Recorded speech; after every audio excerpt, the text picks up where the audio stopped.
Inspired Parenting Radio Show with host Sandy Sedgbeer, where our mission is to inspire conscious parents, families, and educators by bringing you the latest research and thinking on supporting today's highly evolved children to fulfill their potential as healthy, confident, resourceful, and emotionally intelligent individuals.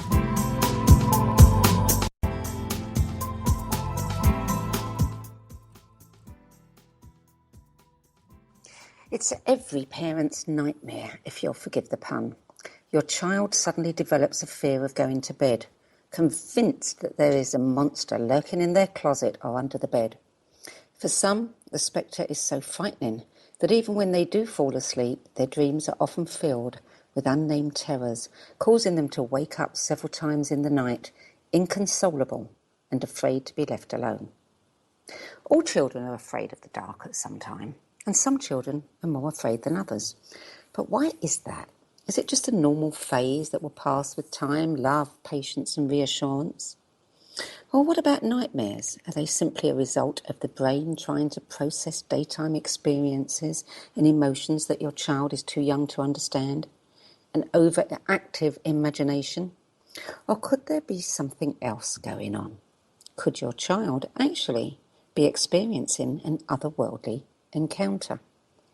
Inspired by decades of experience working with concerned families whose children suffer from unexplained terrors, Michelle Cohen wrote the book, Actually, There Is Something Under the Bed, A Parent's Guide to Empowering Their Child in the Dark, which is filled with insights, advice, and easy-to-follow fun exercises designed to empower children and parents alike while demonstrating that they have more command than they realized in any creepy circumstance.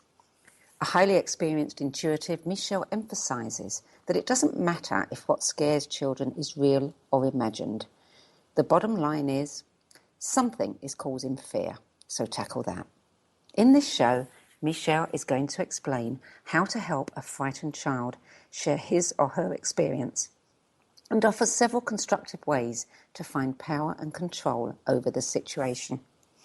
She'll also share how children, as well as adults, can get rid of any unwanted energy in their environment. Michelle Cohen, welcome to the Inspired Parenting Show. Thank you so much. I'm excited to be here. Michelle, let's start at the beginning. I know that you are an intuitive counsellor, an author. You've got a multi-layered career, if not several careers running alongside one another.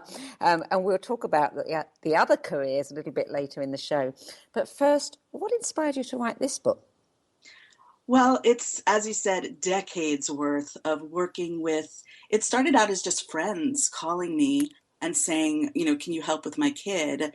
And slowly it started turning into people I didn't know. And then it started turning into counselors and therapists. And people were basically concerned that something was going on with their kids and anything they tried was not helping.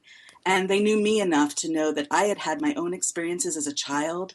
I was terrified of going to bed. I would literally jump from one end of my room to the other to try to get on the bed because I was completely sure that there was a hand that was going to reach out and grab me if I didn't make that jump. So I didn't know what was going on as a child. And so I had a really compassionate feeling for these kids.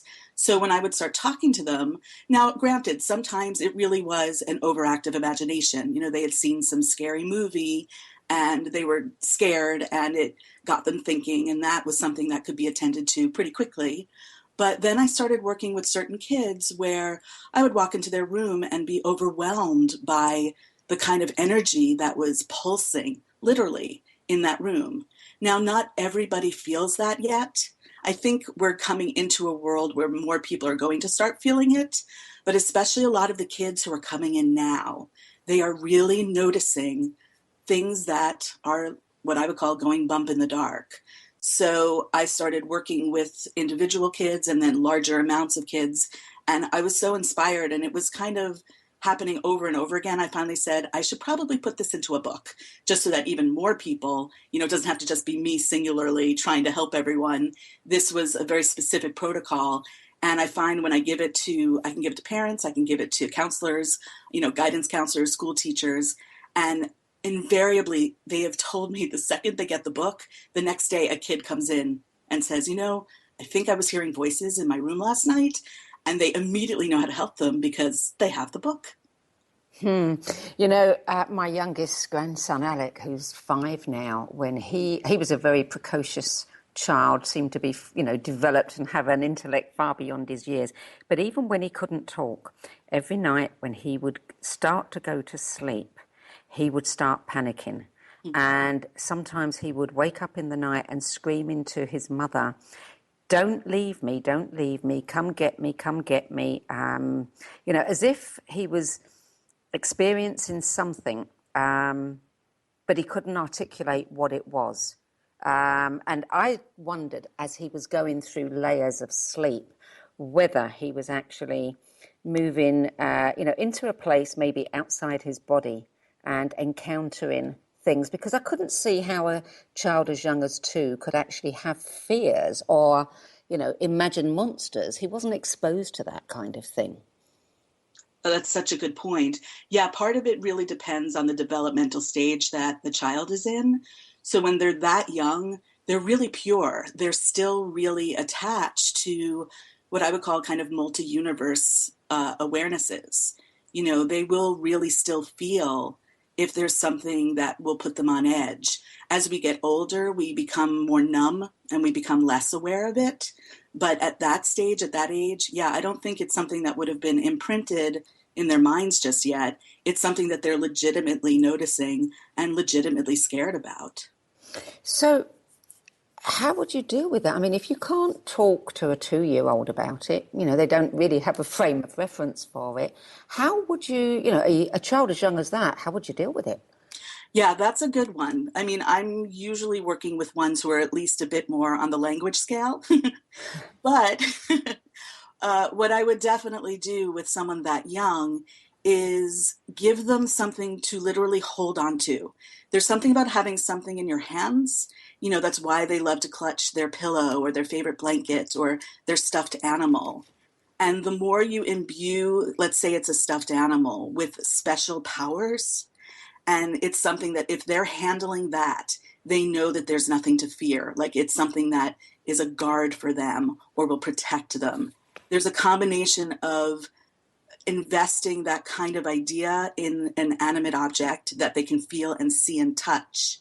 And there's also something about literally physically holding something. So, if you're not holding your mommy's neck or you're not holding your daddy's hand, you're holding this thing and you feel safer. You feel that something outside of you is protecting you. That's a good point, actually, because now what you're doing is you're creating an anchor. Exactly. Out of that teddy or that toy. So you say that empowerment is really important. Say more about that. It's my favorite word. I think everyone, the more we feel empowered on this planet, the more we're just going to feel better. And in this frame of reference, the whole idea of something outside of ourselves that's scary, what I think I like to tell people this most strongly is we actually are the most powerful people. We are the ones in the body. We are the ones with confidence. And when you stand in your confidence and you are, like you said, your grandson was leaving his body. If you're actually in your body and you are in your confidence, there is no one in any way, shape, or form who can get to you.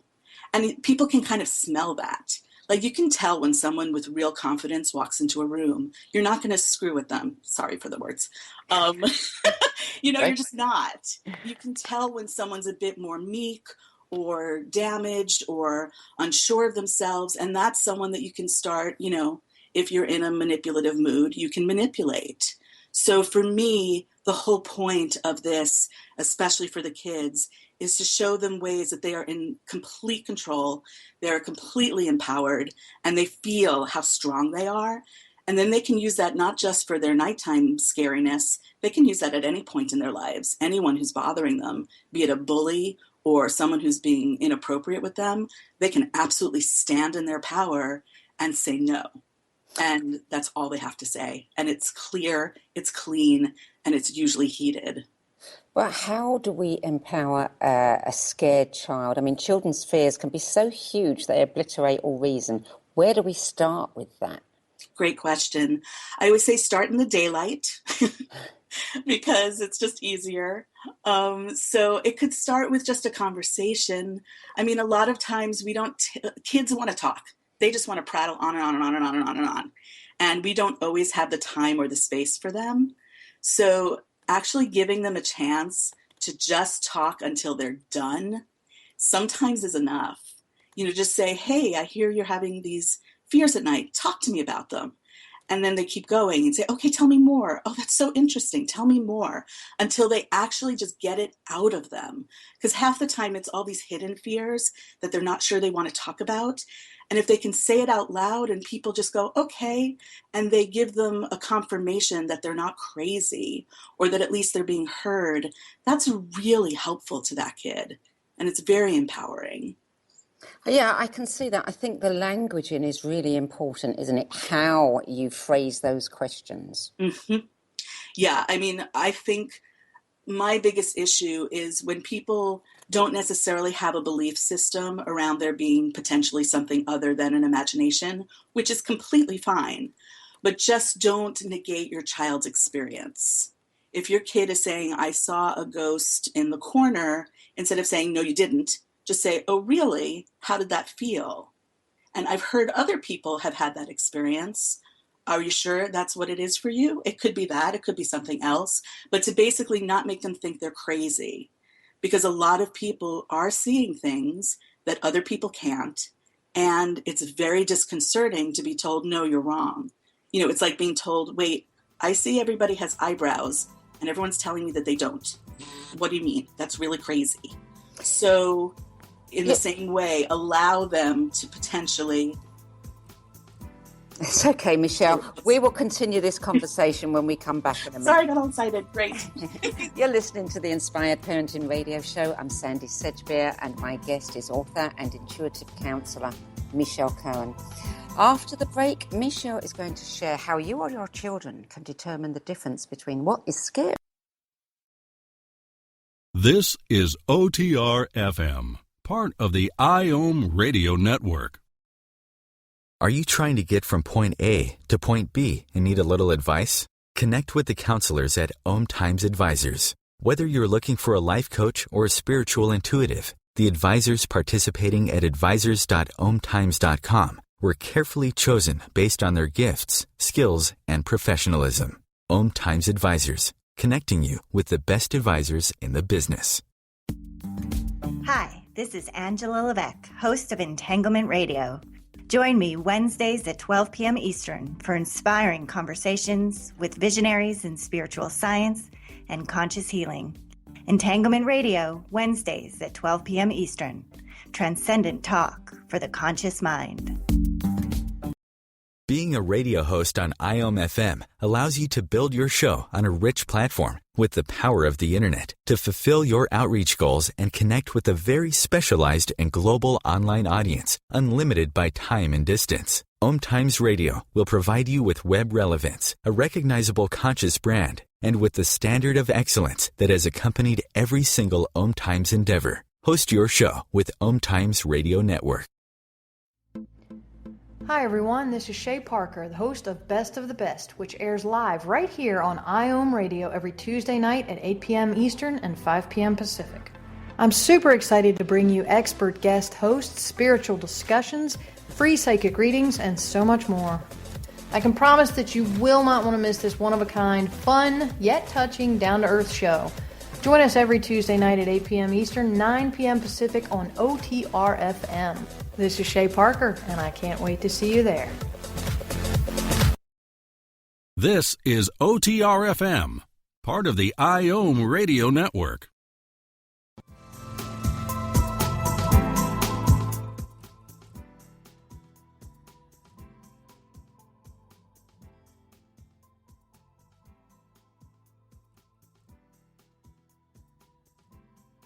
Potential otherworldly encounters. Michelle, you said an interesting thing just before the break about, some parents don't believe in the things that their children might be seeing, and how important it is that regardless not to say that the child is lying or is wrong. If we make the child wrong, then they're going to close down, right?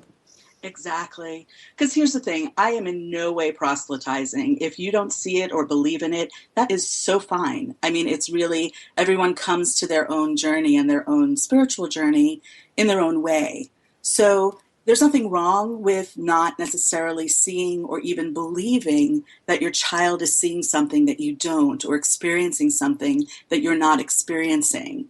The problem becomes when you basically say to them, no, you're wrong, because they're going to listen to you. You're the parent. And that starts to give them really conflicting information inside, because according to them, they're not wrong. And then they don't know what to say and they don't know what to do. And for me, the more important thing is not whether it's true or not, or whether it's real or not. It's how do we help them? How do we help them feel clear and strong, and like I said, empowered. So as long as you're saying to them, look, I may not see it, but if you do, great. More importantly, let's help you get out of this. That's really the emphasis to me. So how can parents or children determine the difference between what is scary and needs to go away versus what actually might be a more positive experience if they, want to allow that? Right, great question. Because what's interesting in our culture, anything we see or feel that's other, we tend to assume it's bad or it's scary or we have to get rid of it. And what you start to discover is sort of the other side of it, where it may actually be, a presence that loves you and wants to assist and help you. I mean, for some people, it could be angels. For other people, it's guides. For someone, it could be, a relative who's passed. And these are not necessarily scary. It's just we don't have a frame of reference for them. So the easiest, and I'm always floored that it's this easy, way to discover the difference is all you have to do is either say out loud or send love. You literally, whatever the presence is, you can say, I love you. Do you love me? And what's so interesting is if it is not something from like a higher source or from something that's loving, it instantly goes away. What do you do if you've got, that's one great technique, but if you've got a parent who doesn't believe in any of this and gets really scared that their child, they put it in the religious context, they're being possessed or something. How do you calm those kinds of fears? Oh, and they're legitimate. Because once in a while it can be that scary. So in the same way I would not negate the fears of the child, I would never negate the fears of the adult either. They're completely legitimate and they're coming from whatever, background and belief system that they came from. So then to me, because you're an adult, you get to have sort of this exploratory, investigative, curious mind to put on, where I always say, okay, just make believe for a minute that it's real. Just what if you're in some strange movie and suddenly, you went down Alice's little rabbit hole and this was for real. What would that be like for you? So that I'm not saying it has to be real. I'm just saying make believe. And it helps people just kind of shift their perspective a little bit and try something on in a safe way. Because again, I'm not saying keep that on, stay there, but just try it out. Because a lot of times when we go into fear, we get immobilized and we don't want to try something. We get very scared and we don't even want to imagine that something else is possible. So the more we can expand just the little, throw a little drop into the water of, what if, maybe. And that tends to just kind of relax people a little bit, because I'm not saying you have to believe it. I'm just saying try it on. And then as an adult, you can start, trying different books or listen to different experiences of other people. You can explore it if you're willing to look at it in a way that this is in order to help my child, as opposed to this is something that goes against everything I believe in. Does that make sense? So talking to children about spirit guides, angels, and even negative entities. I mean, the negative entity is a difficult one. All children learn about angels somewhere along the line. Maybe they don't all learn about spirit guides, but an angel is not foreign to them. But to talk about a negative energy, how would you talk to them about that without frightening them even further? Well, it's funny. I've come a long way around what I think of what is negative versus positive. I've started to look at it more as something that's just more higher consciousness or more awake, and less conscious and less awake. So what I find when I talk to kids about it as, oh, you know what, this feeling that feels scary, they're just not as smart as you. They're not as aware. They don't realize that they're frightening you. And if we just sent them some love and we informed them, hey, you know what, you're scaring me, they would say, really, I am? And basically giving them a different perspective. In a way, they're teaching this fearful entity that it's not okay to treat them this way. How would you determine, when you're working with a parent and a child, or just the child, how would you determine whether the child is really seeing something or it's their imagination? Great question. I mean, for me personally, because I have the background, I can usually tell, but that's not everybody's experience. So, I mean, part of it is how they talk about it. If it seems like it's something that comes and goes and is not, sometimes scary and sometimes not, that's probably more their imagination, and it's something they're not making up, but something that's fleeting. If it's something that's incredibly consistent, and it's something that scares them kind of in the same way for enough period of time, that's a good indication that there's some stuck energy and they're not making it up. Now, you are an intuitive counselor. You do have a connection with the unseen. You do talk to the universe, to angels, to spirit guides. At what stage did you understand that you had that ability and that connection? Well, I grew up in a very traditional household where none of this was discussed, thought of, or even imagined. So it wasn't that I didn't have support, it's just we had no awareness. So I just got scared. I mean, that's why I totally feel for everybody, because I was horrified and terrified of all of these experiences I was having that nobody else had. So I did my best to shut it down as much as humanly possible. And that went well for a while. And then not so much. So it actually wasn't until in my 20s where I was already out in the world and had all these businesses going. And there was one day I was doing incredibly well, and I decided the only answer was to take to my bed for a week. And I had no idea what was wrong with me. And everything felt terrible. And luckily for me, I had a friend from college who had grown up in a more alternative background. And she took one look at me and said, oh, you're having a psychic break. I'm like, oh, what is that? I had no clue. And she was able to take me through and make me understand that by submerging and not dealing with all of these abilities that I had, I was just making things worse. So luckily through her, and then through just years and years of exposure and training and awareness, I just kind of exploded into all of these skill sets that I now have, that luckily I get to help other people explore their own versions of it, because I know so deeply what it's like to not have it and then have it sort of explode on you. You played with a Ouija board when you were young, and many people regard that as a route to disaster. How was it for you? Oh yeah, it was not a good idea. I mean, here's the thing. Like I said, when you're dealing with these entities who I would call less aware, less awake, they basically try to work with kids who are less aware and less awake. It's just easier for them.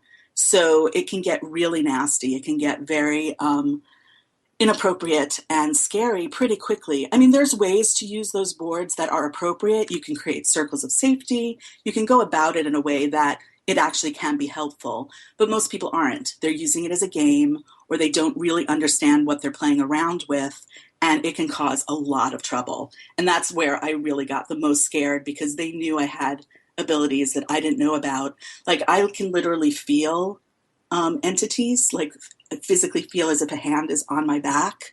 and they would start playing with me and like play with my hair, and I knew there was nobody behind me. So it was just very frightening for me as, a young adult. So it was a bad idea. Take us through your intervention protocol. Tell us, what that entails. Absolutely. Well, basically, as I said, speaking about it is really important. And then giving them the space to clear their space.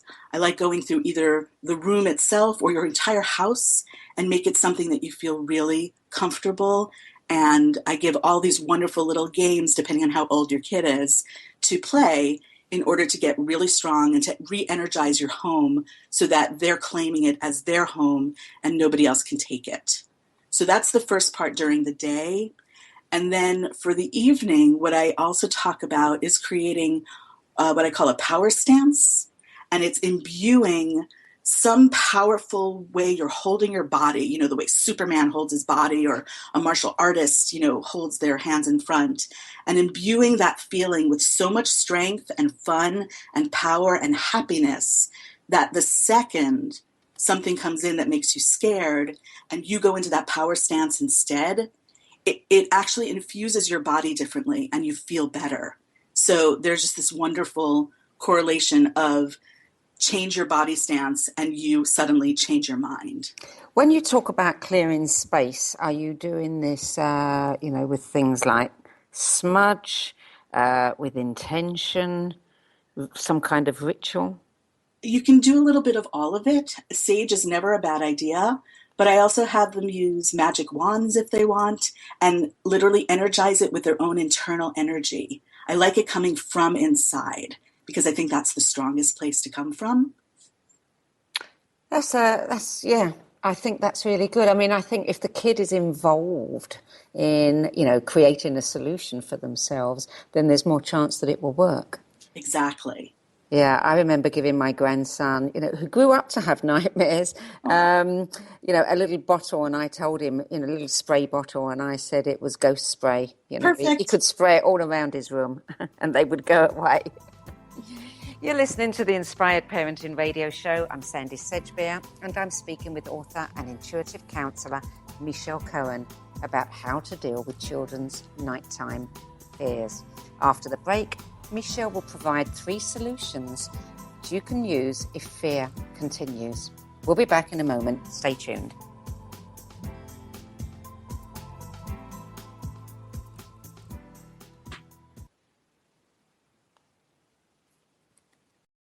This is OTR-FM, part of the IOM radio network. Have you ever wondered how to change your love paradigm? The secret key is finding a love partnership, not just a regular connection. How do you find these? Through conscious relationships. Ascending Hearts Dating is a dating site for people like you that believes in second chances and a different type of spiritual connection. Try Ascending Hearts for free today at ascendinghearts.com and change your love paradigm. Ascending Hearts, the premier dating community for the spiritually awake. This is Terry Van Horn, and I want to invite you to join me for my weekly radio show, Hailing Light, on OMTimes Radio, every Wednesday at 6 p.m. Eastern Standard Time. On Hailing Light, we want to bring love, light, and blessings into your world. You can find out more about us at www.healinglightonline.com. Blessings. Host your show on IOM FM, the radio network of OMTimes Media, one of the more recognized brand names in the conscious community, and is backed by the extensive marketing reach of OMTimes. Hosting a show on IOM FM immediately connects you with our extensive dedicated community. Do you want to be a better communicator? Do you want to better connect with the important people in your life? Do you want to enrich your relationships? If so, join me, Matthew Cooper, on the Positive Control System Show every Wednesday evening at 11 o'clock p.m. Eastern Standard Time on OMTimes Radio. I'll meet you there. You're listening to OTR-FM, part of the IOM radio network. Welcome back. I'm Sandy Sedgbeer, and I'm speaking with author and intuitive counsellor Michelle Cohen about her book, Actually, There Is Something Under the Bed, A Parent's Guide to Empowering Their Child in the Dark. Michelle, you have 3 solutions. If nothing else works, take us through these 3 solutions. Absolutely. I basically go piece by piece. You hope that the easiest thing will be what they need, but sometimes, you need a bit more of the protocol. So if at any of the things you were doing during the day are not strong enough, these are the actual stands that you can take in the evening when they're in their bed by themselves. So and they can pick and choose whichever works best for them. But basically the ideas are very specifically, and saying things out loud actually makes a difference. Saying out loud, kind of like being Glinda the Good Witch saying, "You have no power here, be gone." That's a really good one to claim. Again, we keep saying, if you're in your body, the bottom line, the way I understand the way the universe works, is whoever is in the body is the one with the most power. So you in the power place in your body say out loud, "You have no power here." Then that immediately wishes away anything. It's because they realize now you know better. Like when we talked about with the Ouija board, with the kids, if they don't know better, they can take advantage of them. But the second you claim, "You have no power here, be gone," they realize, oh, jig is up, gotta go. Let's go try and bother somebody else who doesn't understand that this is something we're not supposed to be doing. So that's one version. The other, like I had said about sending love, you can literally, clutching that teddy bear or whatever it is, just look into the space or feel into the space where you feel this power is, and just say with the deepest love, "I love you."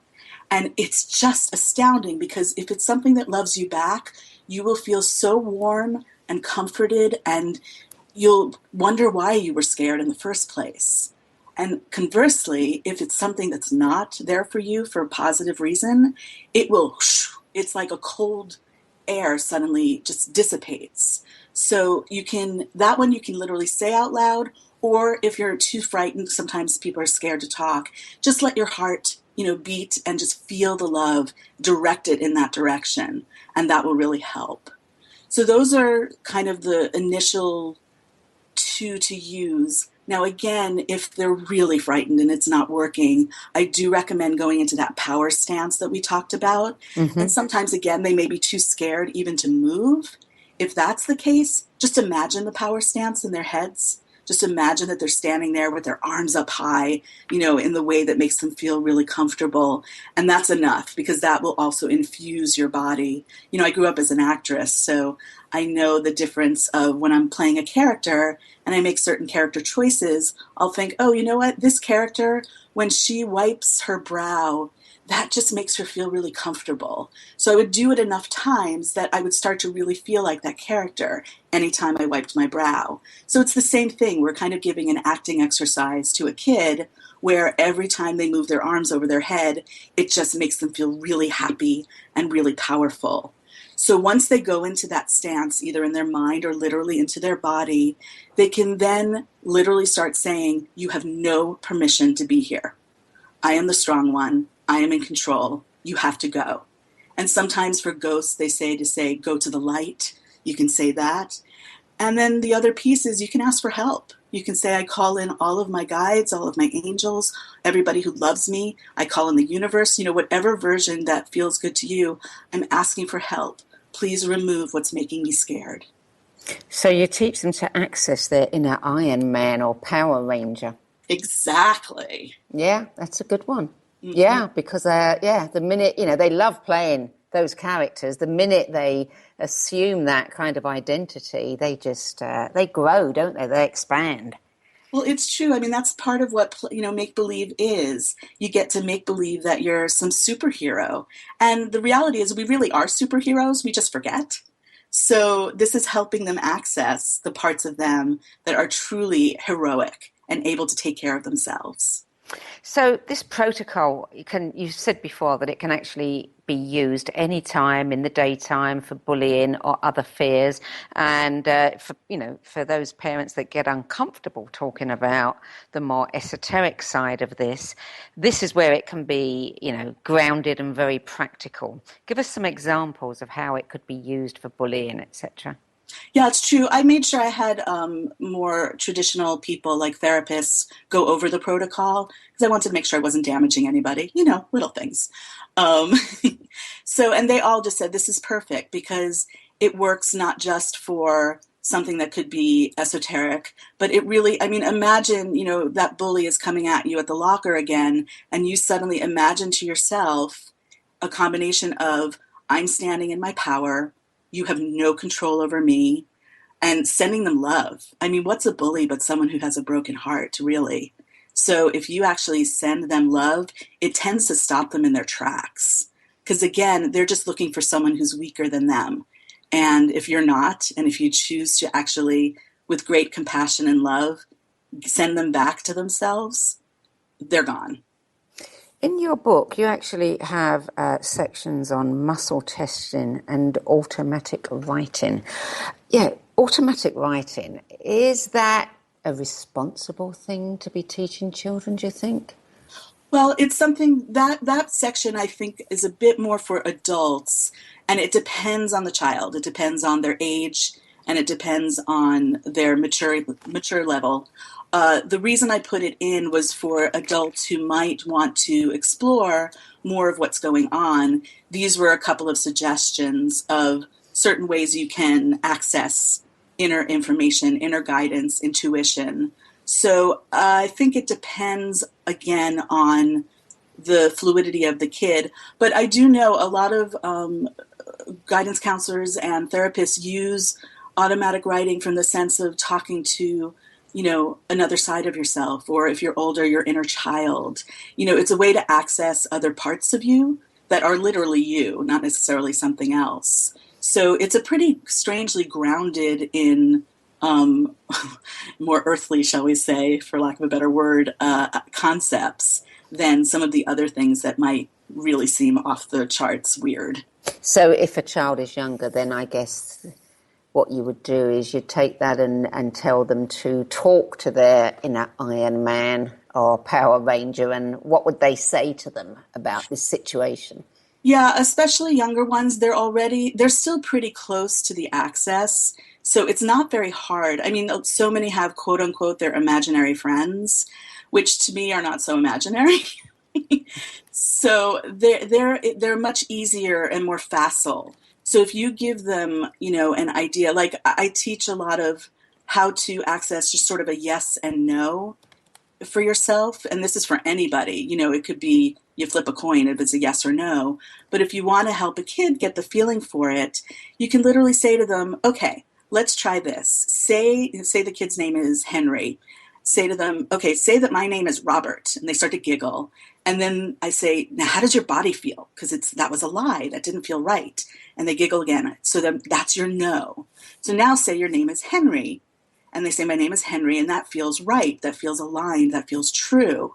So that teaches them in their body their own guidance of what feels right when it's correct and what feels wrong when it's incorrect. So that's an immediate access on just a yes and no of what can work for them and what can't. Tell us about the law of the universe. How does that play in here? Well, the way I understand it and the way it's been taught to me is that the universe wants to help. Again, it can be whatever version of the word you want to call it. The universe, angels, God. They're desperate to help. But they will not help unless you ask, because we're a free will world. We cannot just be told, you go do this, you mindless Borg.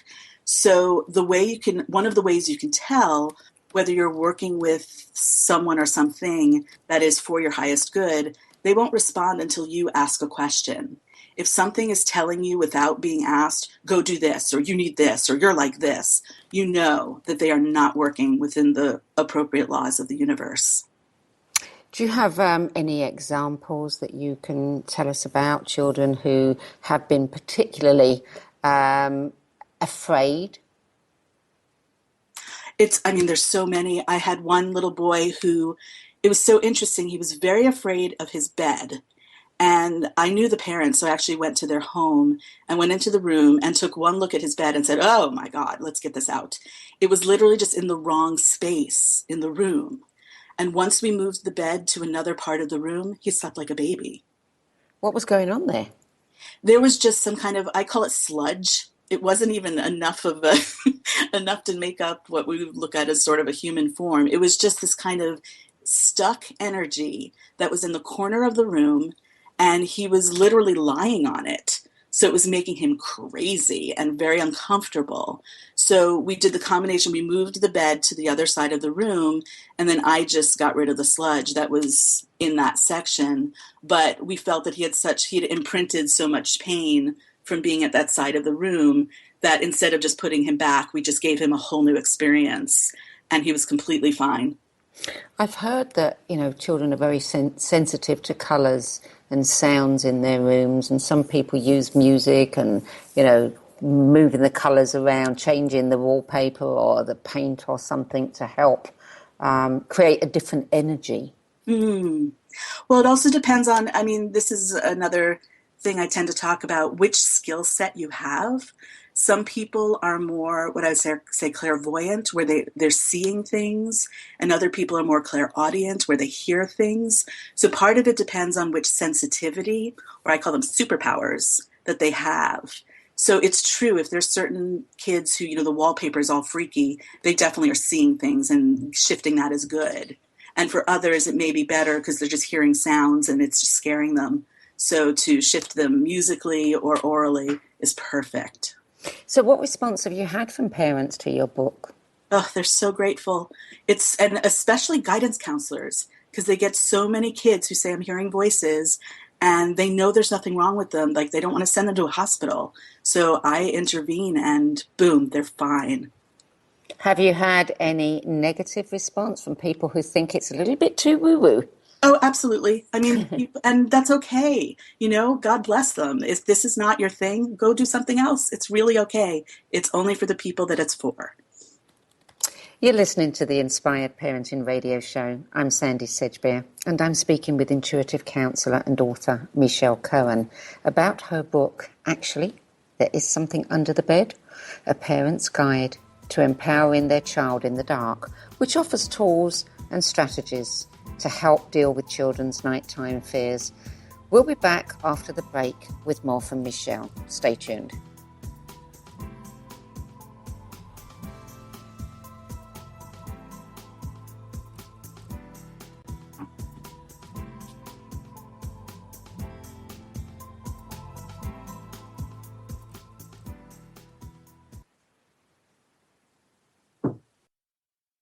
You're listening to OTR FM, part of the IOM Radio Network.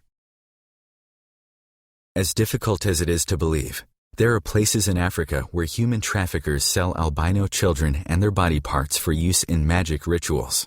Humanity Healing International is actively working in Uganda to change this paradigm. The Albino Rescue Project finds albino children who are at risk and places them in safe schools and environments where they can learn and grow free from fear. To learn more or to sponsor a child, visit humanityhealing.org. Humanity Healing is where your heart is. Hello, I'm Sandy Sedgbeer, host of the Inspired Parenting Radio Show, where every week we bring you empowering information from the diverse fields of conscious parenting, education, neuroscience, consciousness, health, and metaphysics to support you in nurturing the best in your children. So if you're interested in understanding what shapes your children's minds, spirits, and hearts, join me every Thursday at 4 p.m. Pacific Time, 7 p.m. Eastern Time, and prepare to be inspired. Being a radio host on IOM FM allows you to build your show on a rich platform with the power of the internet to fulfill your outreach goals and connect with a very specialized and global online audience, unlimited by time and distance. OMTimes Radio will provide you with web relevance, a recognizable conscious brand, and with the standard of excellence that has accompanied every single OMTimes endeavor. Host your show with OMTimes Radio Network. Hi, this is Sylvia Henderson, intuitive life coach and energy healer. Are you ready to elevate and rise way above your normal? Be sure to listen to my show, Intuitive Transformations, on OMTimes Radio, Sunday evenings at 9 p.m. Eastern. Get the inspiration you need to transform your life. This is OTR-FM, part of the IOM Radio Network.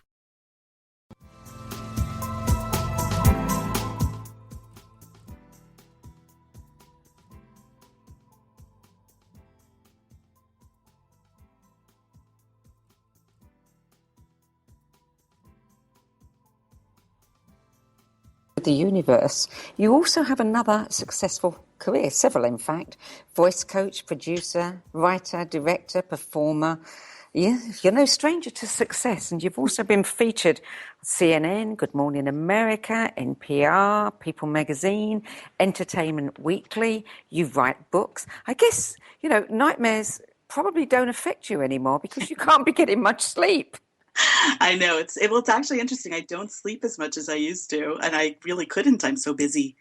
It's wonderful. I feel very privileged. Part of it, I think, is because I'm so tapped in. I get so much interesting information, and I just want to express it and share it in so many different ways.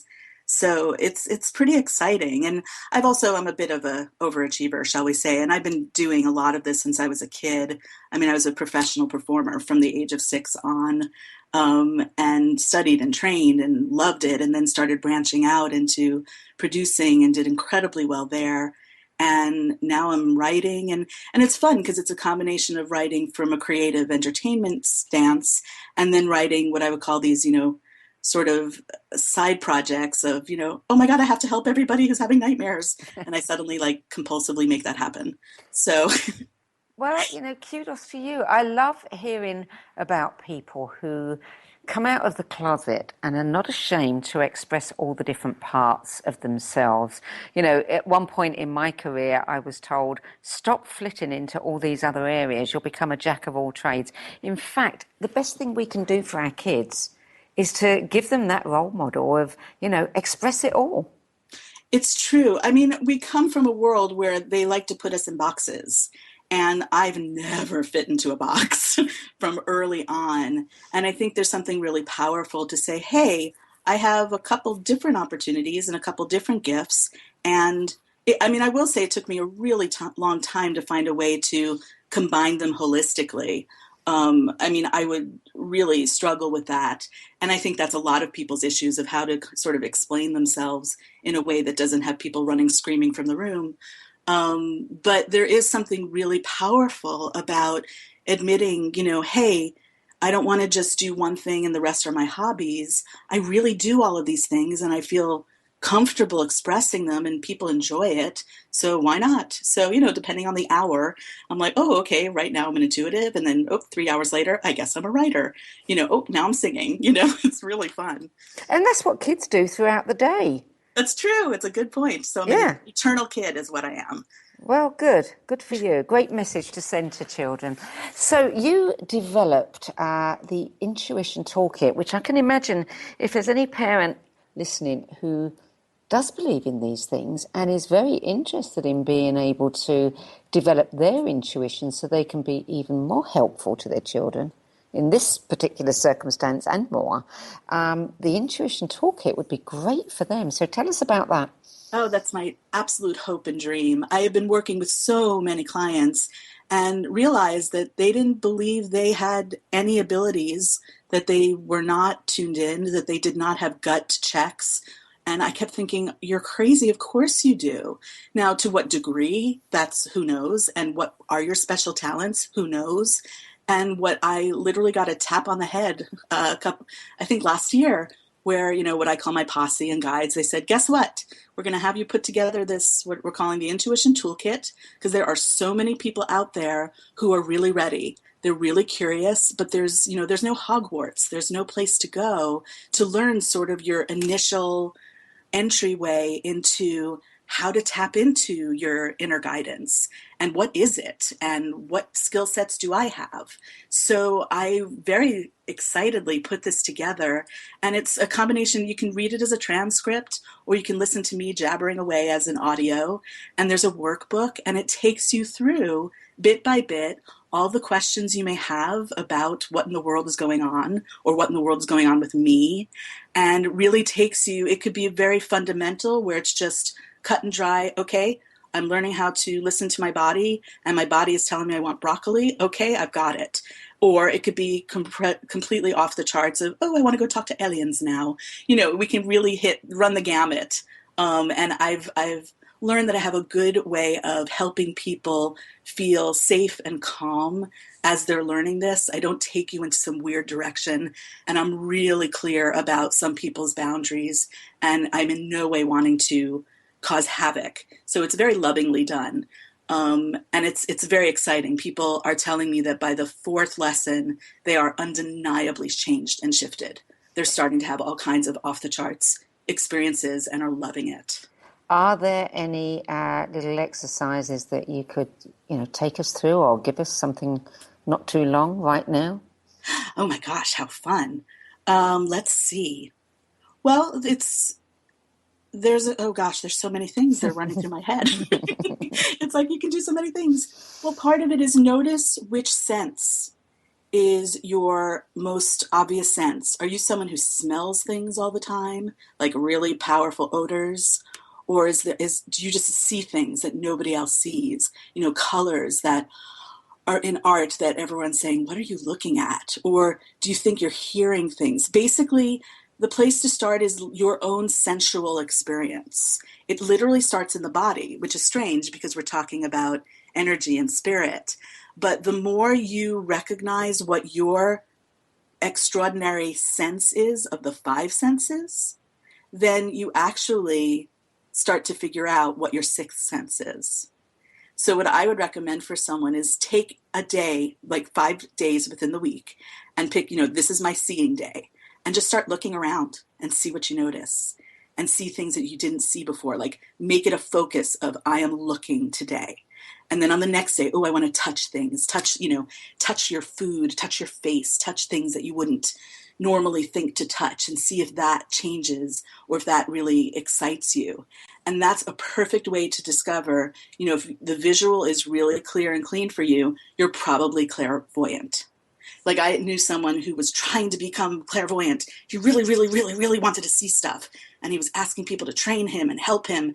And I took one look at him and I said, you might be able to do that someday, but you're clairaudient. So start listening. It's going to be a lot easier. Because the messages want to get in, but just do it where your gift is.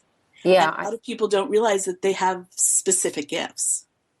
You're so right. I used to envy all my friends who saw or spoke to beings or whatever and got information. And I used to say that I don't get anything, but I get mine just from that kind of clairsentient knowing, the knowing. Yes. Yeah. And that was the hardest thing to actually accept, because there was no evidence. Right. And that's what I do in the kit is I help you actually discover which version is yours. Because the second you start accessing it and the second it starts really getting stronger, oh my Lord, the messages you start getting are so exciting. Would you teach this to children? I think in a gentle way. Again, we as adults have more junk and wounding and doubt that we need to undo. Whereas a kid, if they're already in make-believe land, they may be saying to you, well, yeah, of course. Like it may not be as distant for them as it is for us. So with them, it's more of a question of don't shut it down as opposed to needing to start it up. Do you think that the children who tend to have the most vivid, frightening nightmares and fears, by and large, tend to be the ones that are more energetically sensitive? Without question, yeah. And you can actually grow that, I imagine, in the way that you talk to them in a safe, comfortable way, that they begin to accept that energetic sensitivity can be a plus in their life. Yeah, I mean, what's so funny is I'll get on the phone with a kid and expect I'll be talking to them for like half an hour to talk them through stuff. And we'll just start talking, and then I'll say, hey, I hear you're seeing things. And they say, yeah. And I see things too. You do? Uh-huh. You know you're safe and you're okay, right? I am? Uh-huh. Okay, good, bye. Like, they're done. It's fine. Is that how most of your, sessions are conducted, at distance with a child? It can be. I've done both. And do the children start off feeling a little bit diffident about suddenly being confronted with this strange person that they have to talk to? No, I'm pretty calm and fun with them, so I don't start immediately with, hey, let's talk about ghosts. We just start talking, and they get pretty comfortable with me pretty quickly. So this Intuition Toolkit, I understand that you're doing a special offer. I am. I want so many people to do this that I have decided for $4 only, you're going to get 2 of the major lessons from the entire piece, plus all kinds of exercises because I love to give things. Breathing exercises, helping with mindfulness and peace and calm and anxiety. And $4, that's it. Go get it. That's on your website, theintuitiontoolkit.com. Exactly. Good. Okay, before we bring the show to a close, Michelle, where can our listeners get your book?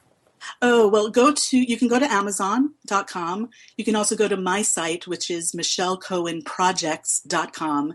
And on the homepage, there's a list of just, everything I'm doing. So have fun. And what's coming up next for you? Oh my gosh. Well, getting these out are fun. I've been starting to do more sessions for people again. So I am actually available. And I just want to help. It's a really rough time right now. So however we can access information for people to help them feel better in their lives, that's what I'm here for. Michelle Cohen, thank you very much for joining us today. Oh, thank you, Sandy. What a joy. It's been a pleasure. Bye-bye. Bye-bye. Actually, there is something under the bed, A Parent's Guide to Empowering Their Child in the Dark by Michelle Cohen. Look out for it at Amazon.com and at michellecohenprojects.com. That's all for this week. The Inspired Parenting Radio Show is brought to you by Inspired Parenting Magazine. Visit the website, find out why. You might want to subscribe. I'm Sandy Sedgbeer. Thanks for being with me today. I look forward to being with you at the same time next week.